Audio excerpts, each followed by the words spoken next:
Bonjour à tous et merci de nous retrouver à Lourdes où vous le savez, les 117 évêques de la conférence épiscopale sont réunis en assemblée plénière. Eh bien, c'est une journée à nouveau chargée qui les attendait hier dans l'hémicycle. Les évêques ont abordé 3 gros dossiers, celui de la bioéthique. Ils ont pu échanger des questions, des informations dans l'hémicycle. Deuxième dossier du jour, celui de la formation des prêtres. Alors ce chantier avait été lancé en 2006 par Monseigneur Roland, l'évêque de Moulins.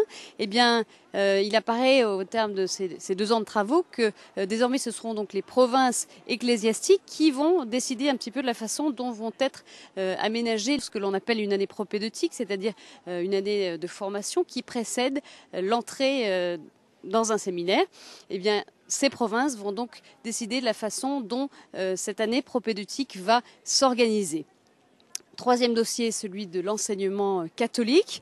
Là aussi, c'est un dossier important. Les évêques réfléchissent à la question de la formation des maîtres, la formation pédagogique, les maîtres qui suivent une formation à l'université, par exemple, et se pose en particulier la question d'une formation chrétienne qui rejoigne la spécificité de l'enseignement catholique. Là aussi, vaste sujet. Ils réfléchissent à la façon dont pourra voir le jour une formation qui concerne les maîtres du primaire et du secondaire. Voilà ce que l'on retiendra de cette journée de vendredi.